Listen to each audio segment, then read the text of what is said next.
Hello dear students, मैं मंतोष मिश्रा भारत, आपका English का teacher, friend, philosopher and guide, Mukherjee Nagar, Delhi से।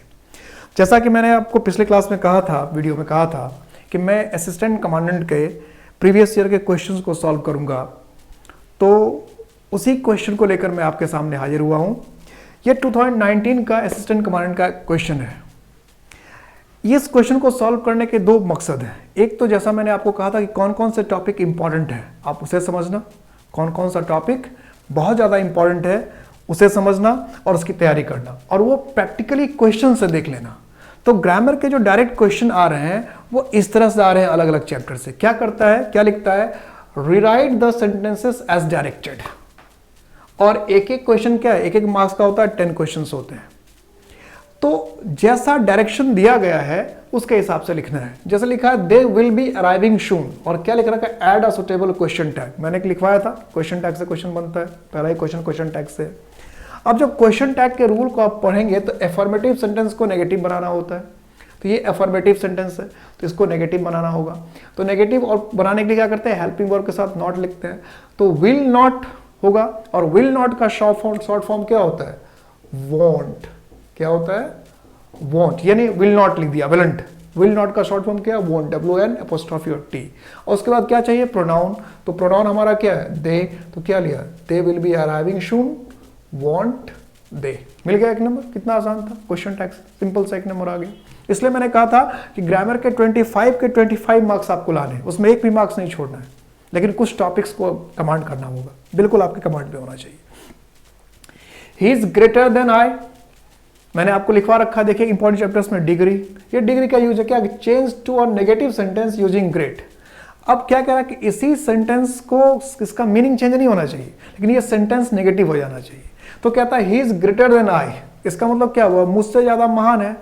तो वो मुझसे ज्यादा महान है कहने का मतलब क्या, कि मैं उतना महान नहीं हूं जितना कि वह, मैं उतना महान नहीं हूं जितना कि वो। अगर अब मैं कहता हूं कि वह, तुम मुझसे ज्यादा महान हो, अगर मैं कह रहा हूं तुम मुझसे ज्यादा महान हो, तो मैं क्या कहना चाह रहा हूं कि मैं उतना महान नहीं हूं जितना कि तुम। तो सेंटेंस नेगेटिव हो गया। मैं क्या कर, मैं उतना महान नहीं हूं जितना कि तुम, तो नहीं हो गया, तो नेगेटिव सेंटेंस हो गया। यही तो कह रहा था करने के लिए।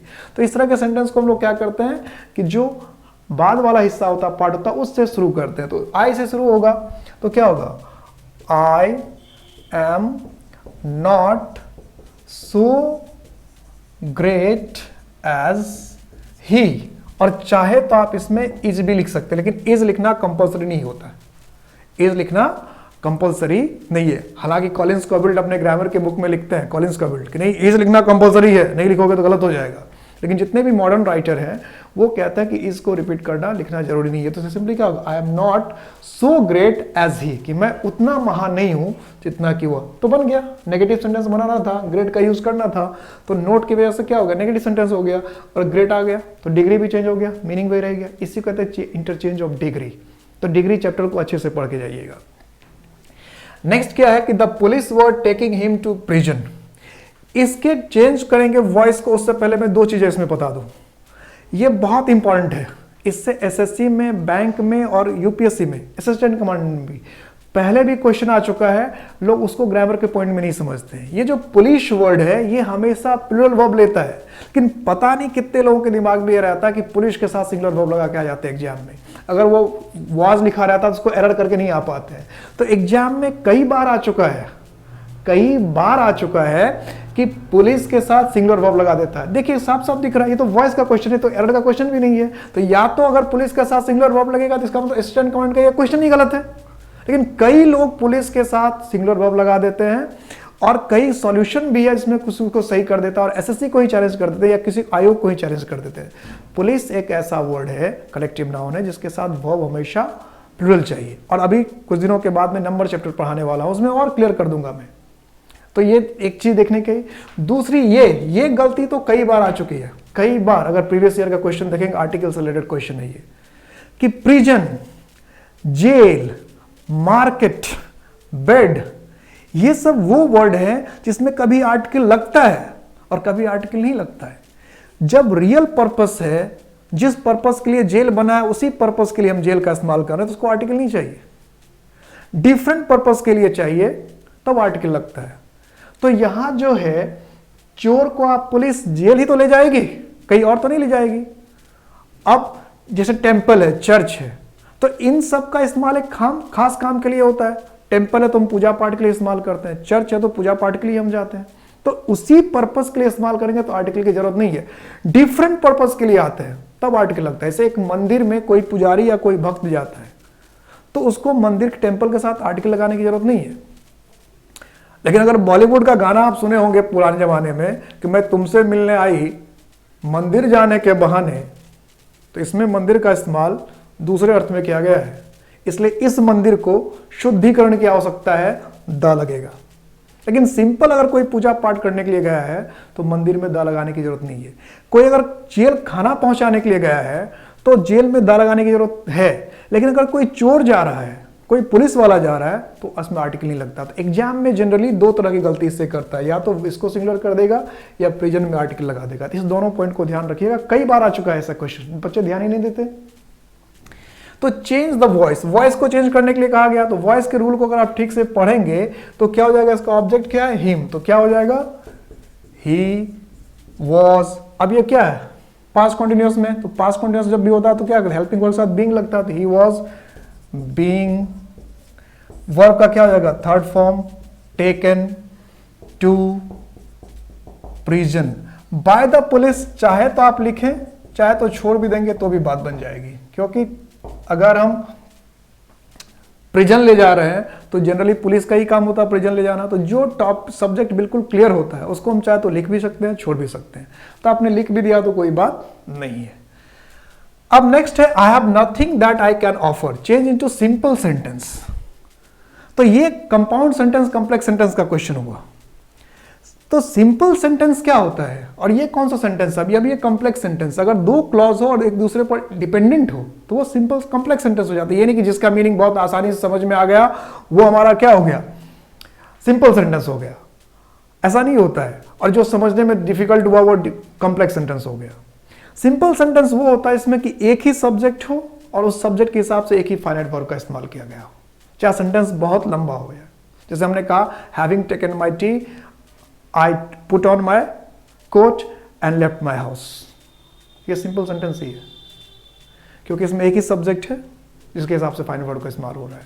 तो अगर एक ही सब्जेक्ट है और एक ही फाइनाइट वर्ब है तो हम उसको सिंपल सेंटेंस मानते हैं, ठीक है। तो अब इसको सिंपल सेंटेंस बनाने के लिए इसमें तो क्या है, ये भी एक क्लॉज हो गया और ये भी एक क्लॉज हो गया। तो अब हमें एक सब्जेक्ट रखना है और वर्ब भी इसमें एक होना चाहिए, ज्यादा वर्ब नहीं होना चाहिए, जो सब्जेक्ट के हिसाब से यूज हुआ हो। तो आई have nothing that I can offer, तो इसका मतलब क्या, मेरे पास कुछ नहीं है जो मैं उसे दे सकता हूं। मेरे पास कुछ नहीं है जो मैं उसे दे सकता या जो मैं दे सकता हूं। तो सिंपल भी है कि मुझे देने के लिए कुछ नहीं है। आप ये कह रहे कि मेरे पास कुछ नहीं है जो मैं दे सकता हूं, उसको सिंपल तो ये भी कह सकते हैं, मेरे पास कुछ नहीं है देने को, तो हो गया सिंपल सेंटेंस। क्या कहा, I have nothing that I can offer, क्या होगा, I have nothing to offer, हो गया सिंपल सेंटेंस। एक ही सब्जेक्ट हो गया, एक ही आपका हो गया वर्ब, हो गया सिंपल सेंटेंस। अब है, Abdul is as strong as his brother. अब कह रहा है कि अब्दुल उतना ही स्ट्रांग है जितना कि उसका भाई। अब्दुल उतना ही स्ट्रांग है जितना कि उसका भाई। अब change to comparative degree without changing the meaning, मैंने कहा था डिग्री से क्वेश्चन आता है।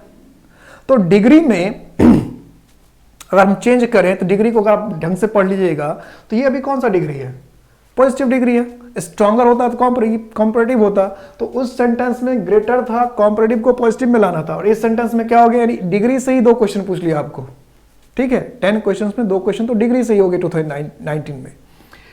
तो हम कहना चाहते हैं Abdul is as strong as his brother, तो अब्दुल उतना ही मजबूत है जितना कि उसका भाई। तो इसका मतलब ये हुआ ना कि अब्दुल का भाई अब्दुल से ज्यादा मजबूत नहीं है ना। तो मीनिंग सेम रह गया, लेकिन सेंटेंस क्या हो गया, कॉम्परेटिव डिग्री में चला गया।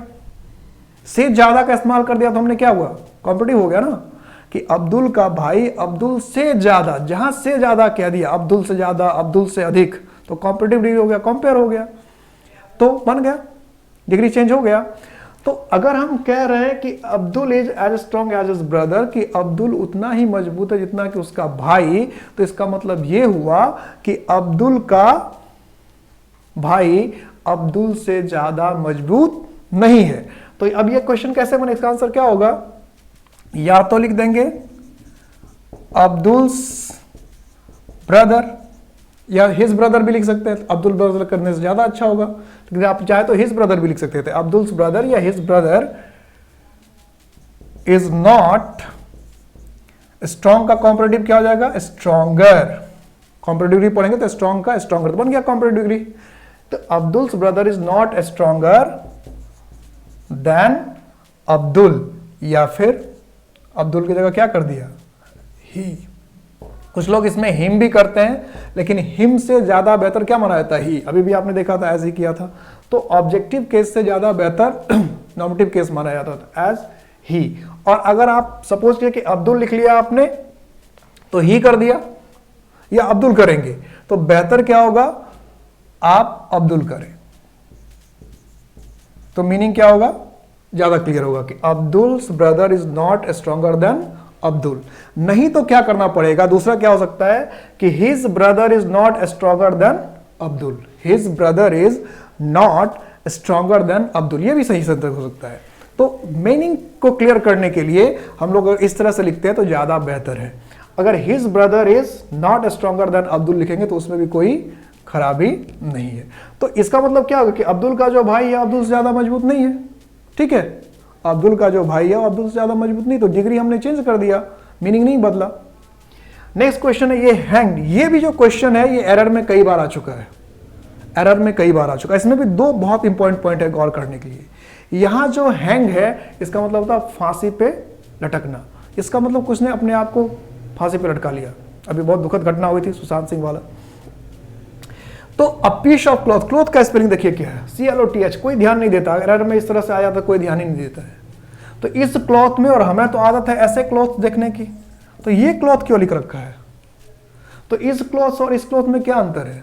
तो कपड़े का अगर कोई भी नॉर्मल टुकड़ा है तो उसको ये क्लॉथ कहते हैं जो पहनने के लिए तैयार नहीं है, जो शर्ट नहीं है, टी शर्ट नहीं है, जीन्स नहीं है, ट्राउजर्स नहीं है, सिर्फ कपड़े का कोई टुकड़ा है, तो उसको हम ये क्लॉथ कहते हैं। और जब कपड़े का कोई टुकड़ा पहनने के लिए कोई तैयार होकर ड्रेस या सूट बन जाता है तो फिर उसकी इंग्लिश क्या होती है, ये CLOTHES होती है। तो यहाँ जो है कपड़े का मतलब, जैसे कोई कपड़ा कहीं से उठा लिया, अब ये उठा लिया तो ये कोई ये तो बना है, इसको पहनने के लिए तैयार, ये इसके क्लॉथ नहीं है, ये किन से क्लॉथ में आएगा, क्लोथ्स। तो कोई भी हम सिलने के लिए कोई कपड़ा कर लाते हैं 1 मीटर 2 मीटर, या कहीं पे कपड़े का कोई टुकड़ा ऐसे ही पड़ा हुआ है इस तरह से, ऐसे कोई टुकड़ा है, तो उस टुकड़े को आप क्या कहेंगे, CLOTH, ठीक है। और वही अगर नैपकिन हो जाए, कुछ और हो जाए तो अलग बात हो जाएगी, क्लियर है। तो यहां पर क्लॉथ वर्ड को भी ठीक से समझना है। और ही हैंग्ड हिमसेल्फ, अब कह रहा है राइट सुटेबल प्रीपोजिशन, क्या होगा। तो जब ढेर सारे प्रीपोजिशन है उसमें से जब विथ का आप इस्तेमाल करेंगे तो विथ का इस्तेमाल एक साधन की तरह होता है। जैसे हमने कहा कि मैंने उसे छड़ी से पीटा, तो I beat him with a stick, with a stick, ठीक है, बाय अ स्टिक नहीं, थ्रू अ स्टिक नहीं। तो यहां पर कपड़े को एक साधन की तरह इस्तेमाल किया गया फांसी पर लटकने के लिए। तो जब किसी चीज का इस्तेमाल साधन की तरह करते हैं, किसी काम को करने के लिए इंस्ट्रूमेंट की तरह यूज करते हैं, एक साधन की तरह यूज करते हैं, तो उसके साथ प्रीपोजिशन क्या होता है, विद। इसलिए यहां पर क्या होना चाहिए था, विद। अगर आप ठीक से पढ़कर जाएंगे सारे क्वेश्चन बनेगा, कोई क्वेश्चन छूटेगा नहीं, सारे के सारे क्वेश्चन सही होंगे। देख लीजिए कितना आसान क्वेश्चन होता है, बस आपके चैप्टर पर कमांड होना चाहिए आपका। अब sitting on the tree a bee stung, ये भी बहुत इंपॉर्टेंट क्वेश्चन है। यूपीएससी मेंस में तो ऐसे क्वेश्चन 5 टाइम्स पूछ चुका है। वैसे अगर नॉर्मली सेंटेंस को देखें तो इसका मीनिंग गलत है। क्यों गलत है कि पार्टिसिपल के रूल के हिसाब से लिखा है sitting on the tree a bee stung him. Participle ये कहता है कि अगर एक ही सब्जेक्ट ने दोनों काम किया है तो पार्टिसिपल का इस्तेमाल करेंगे। तो जो सेंटेंस अभी लिखा हुआ है उसके हिसाब से ये मतलब है कि बी मतलब मधुमक्खी, कि मधुमक्खी ही पेड़ पर बैठा था और जो व्यक्ति पेड़ पर चढ़ा उसे मधुमक्खी ने काट लिया। जबकि कहना यह चाहते हैं कि जब वह पेड़ पर बैठा था तो मधुमक्खी ने उसे काट लिया। दोनों में बहुत अंतर हुआ, ठीक है। जैसे हम कहते हैं बिस्तर पर सोए हुए सांप ने उसे काट लिया, तो इसका मतलब यह है कि बिस्तर पर इंसान सोया था, सांप ने उसे काट लिया। इसका यह मतलब तो नहीं कि बिस्तर पर सांप सोया हुआ था और जब इंसान सोने के लिए गया तो उसे काट लिया।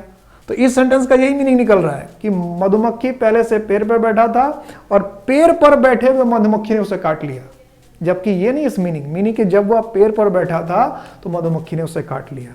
और इस सेंटेंस का मीनिंग क्या होगा कि जो मधुमक्खी पेड़ पर बैठा हुआ था, यानी पेड़ पर बैठे हुए मधुमक्खी ने उस आदमी को काट लिया। इसलिए इसके सेंटेंस को कह रहा है कि आप पहले ठीक बनाइए। इसलिए सेंटेंस को ठीक करने के लिए क्या कह रहा है, व्हाइल ही से शुरू करने के लिए क्या कह रहा है कि इस सेंटेंस को आप व्हाइल ही से शुरू करें ताकि मीनिंग बेहतर बने।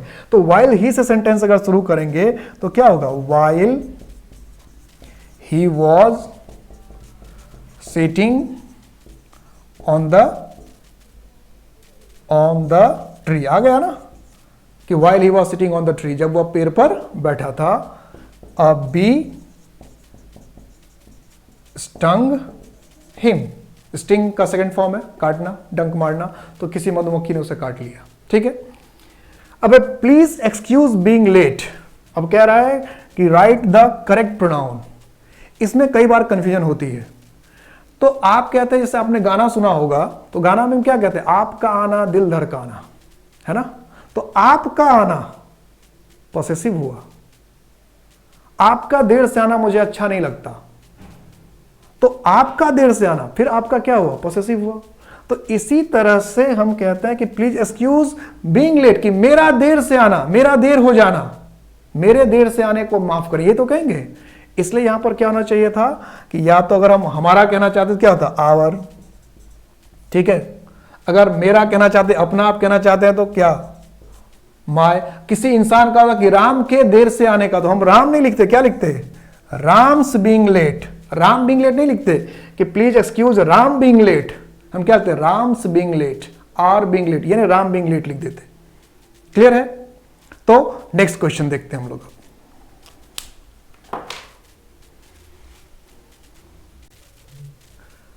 नेक्स्ट क्वेश्चन है, gold and silver precious metal. Precious का मतलब क्या होता है, कीमती। तो यहां पर गोल्ड एंड सिल्वर हो गया, ये क्वेश्चन हो गया सिंटैक्स का। सिंटैक्स में मैंने लिख रखा था इंपॉर्टेंट चैप्टर में। तो गोल्ड एंड सिल्वर, अब दो मेटल हो गए, सब्जेक्ट दो हो गए, गोल्ड हो गया, सिल्वर हो गया। तो अब use the correct form of verb. तो अगर सब्जेक्ट हमारा प्लूरल है तो वर्ब हमारा कौन सा होगा, प्लूरल ही होगा।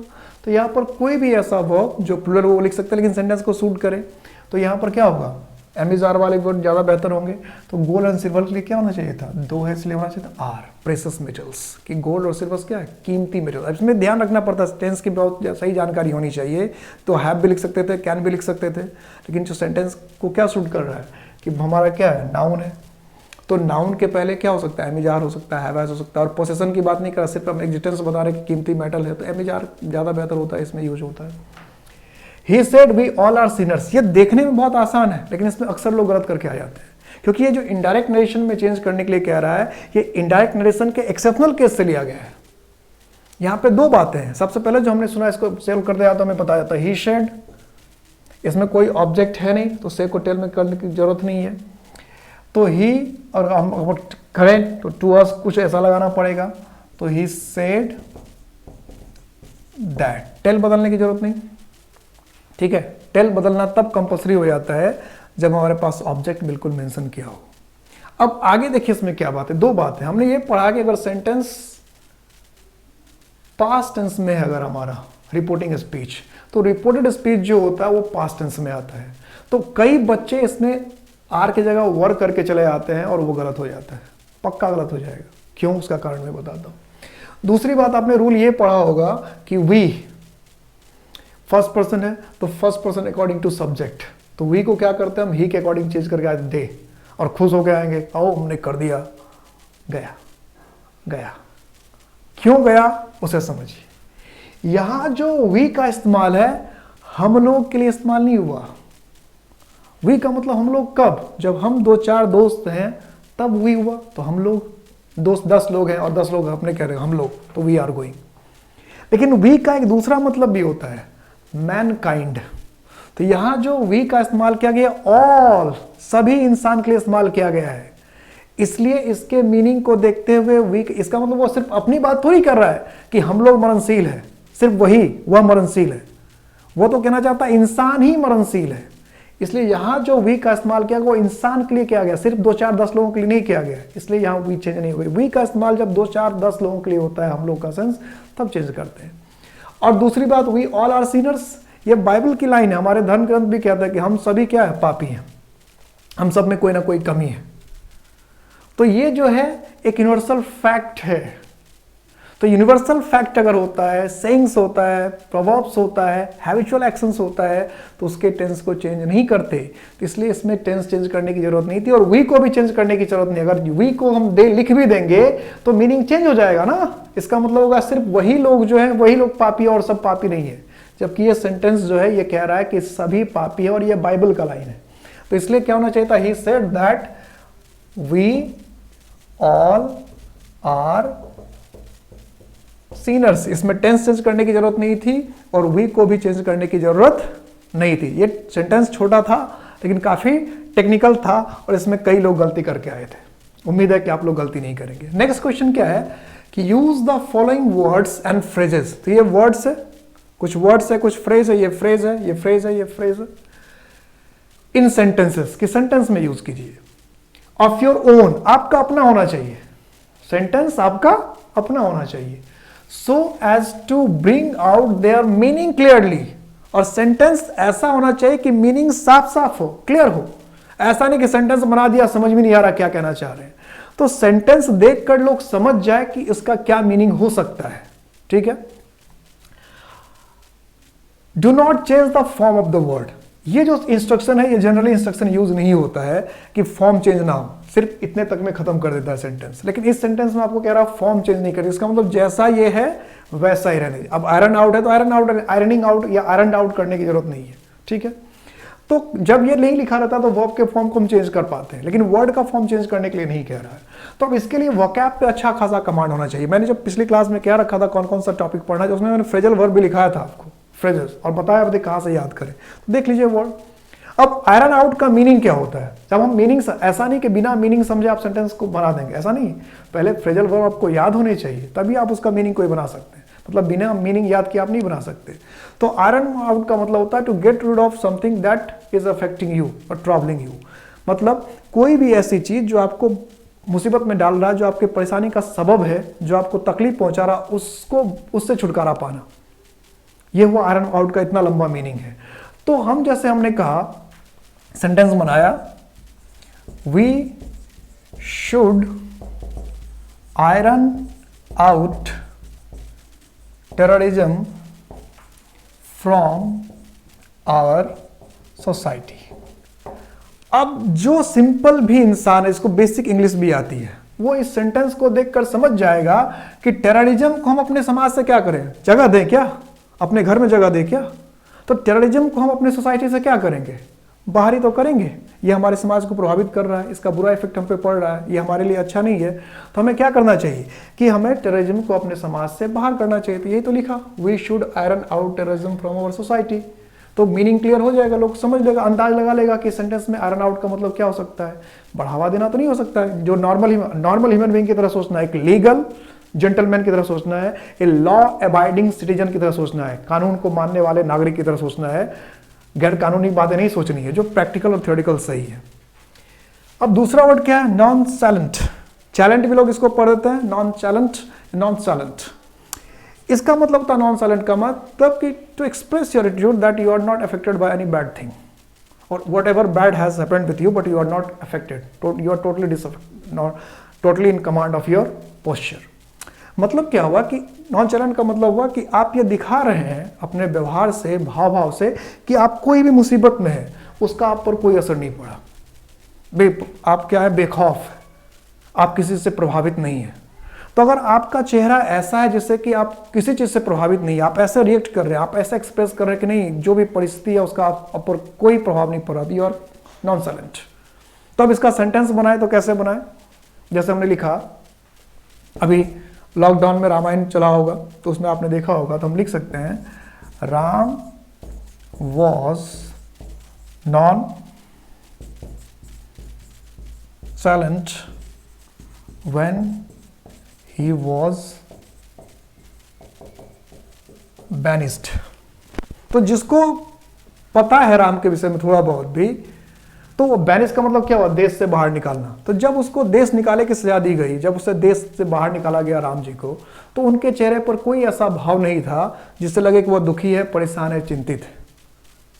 तो सेंटेंस से मीनिंग क्लियर हो गया कि राम वॉज नॉन सरेंडर, जो भी समझ के मतलब इधर क्या कह रहे हैं कि बैनिस्ड मतलब देश से निकाला गया, और दूसरी तरफ क्या लिख रहे हैं नॉन सरेंडर मतलब क्या, उनके चेहरे पर कोई ऐसा रिएक्शन नहीं था, वो इस बात से बहुत ज़्यादा प्रभावित या दुखी नहीं थे। देन क्या, रिकैल्सिट्रेंट। रिकैल्सिट्रेंट का मतलब होता है कि जो किसी चीज से आसानी से कंट्रोल नहीं होता, जो नियंत्रित नहीं होता, जिसको कंट्रोल करना थोड़ा सा मुश्किल होता है, उसको हम कहते हैं रिकैल्सिट्रेंट। मतलब जो नियम कानून को भी ना माने। तो जैसे आपने महाभारत देखा होगा, तो महाभारत देखा होगा, उसमें क्या देखा आपने कि दुर्योधन एक ऐसा बालक था जो किसी कंट्रोल में नहीं आता था। तो हम अगर दुर्योधन पर यह सेंटेंस लगाएं, सेंटेंस को जोड़कर, तो इसका मीनिंग क्लियर हो जाएगा। जैसे हमने लिखा Duryodhan did not follow Bhishma because he was recalcitrant।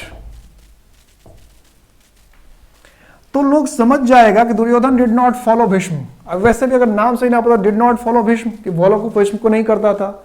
क्यों नहीं करता था किसी को फॉलो, इसका मतलब क्या, उसको वो नहीं मान रहा था। हम किसी को फॉलो नहीं करते, इसका मतलब उसको नहीं मानते।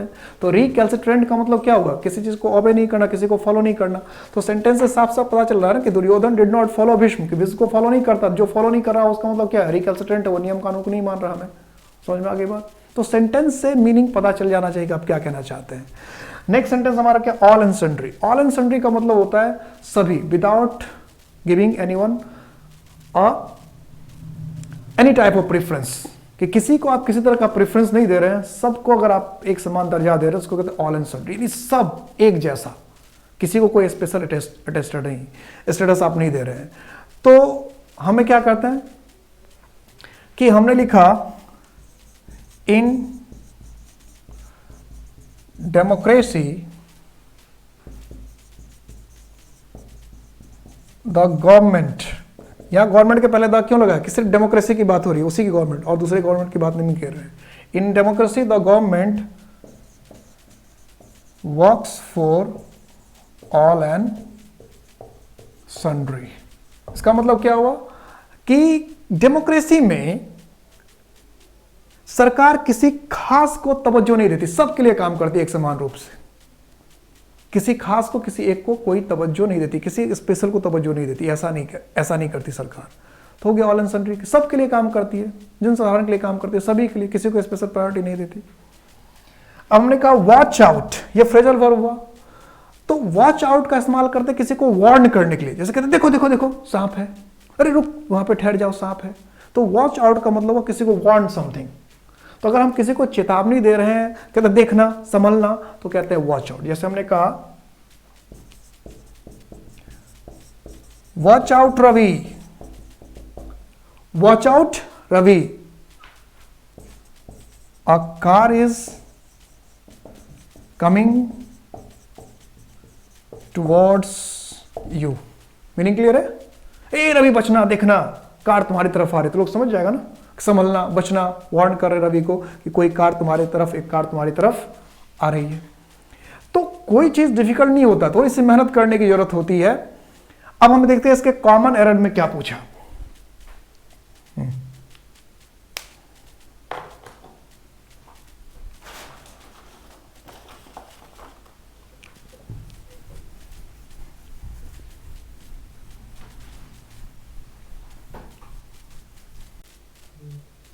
अब देखते हैं एरर में क्या पूछा। ये 5 क्वेश्चंस जो हैं वो एरर केस हैं।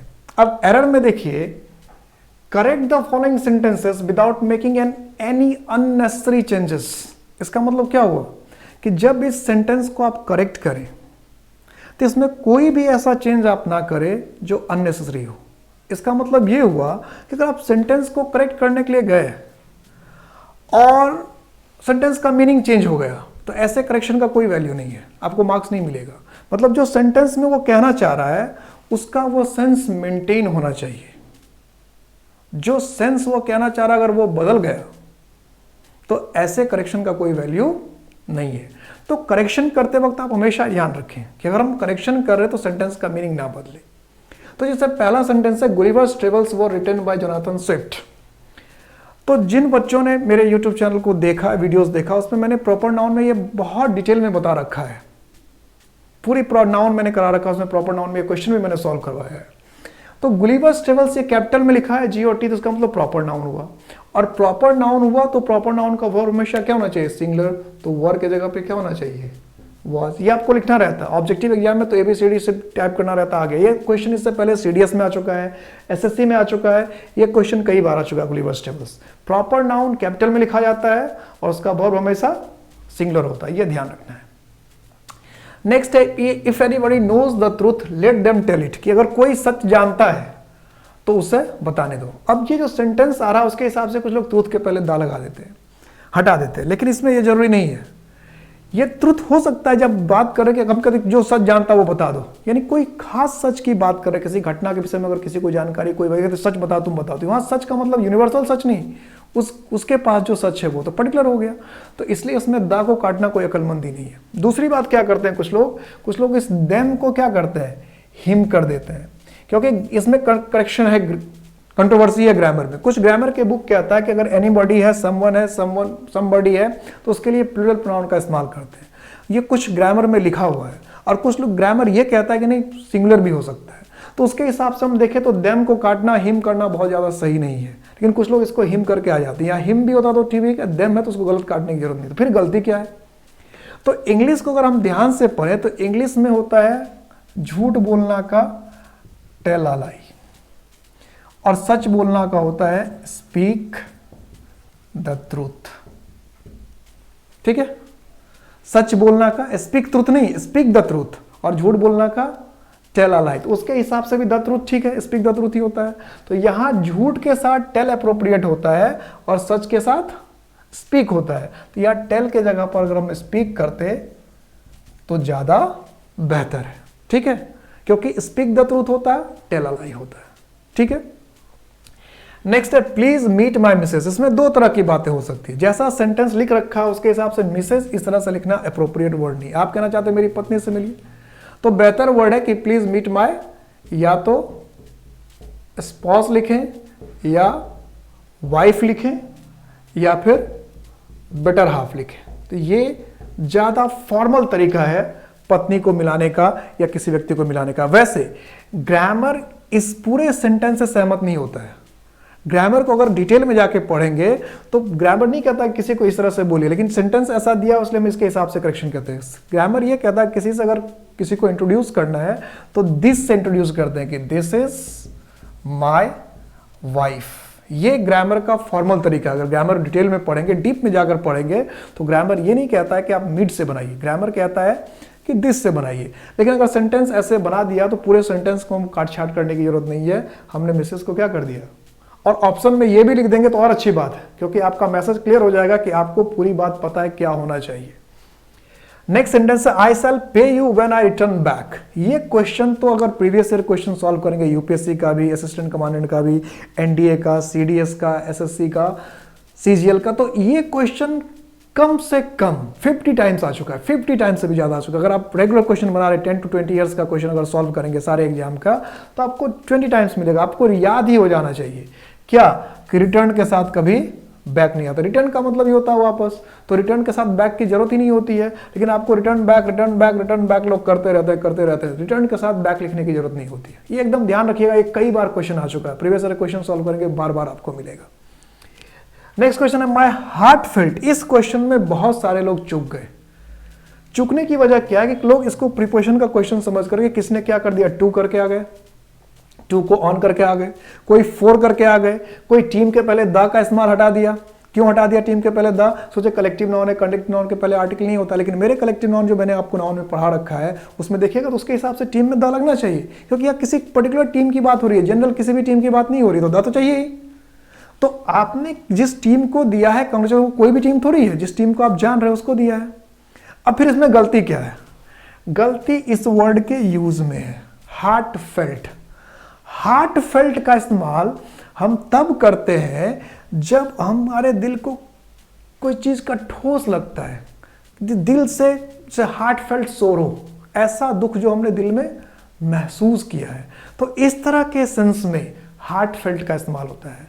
अगर हम दिल से, दिली, अच्छा सेंस में इस्तेमाल करना चाहते हैं, उसके लिए हार्ट फेल्ट नहीं होता है, उसके लिए क्या होता है, हार्टी।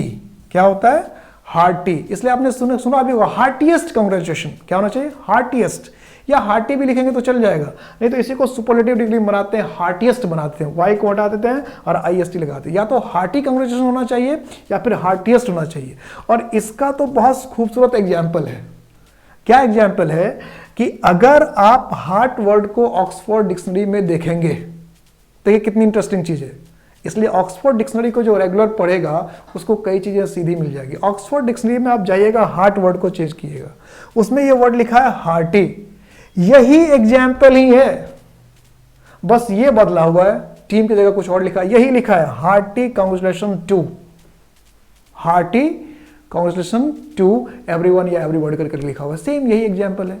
तो इसलिए मैं ये भी कहता हूं बच्चों को कि आप अगर सीरियस होकर NDA, CDS, assistant commandant, CPO किसी की एग्जाम की तैयारी करते हैं तो ऑक्सफोर्ड की एडवांस लर्नर डिक्शनरी रखिए, उसको एक बार कम से कम पढ़ जाइए, एक बार रीडिंग, सिर्फ रीडिंग, एक दिन में 2 पेज पढ़ के देखिए क्या क्या लिखा है पूरी डिक्शनरी में। तो 1200 या 1300 पेज है, 1500 पेज है।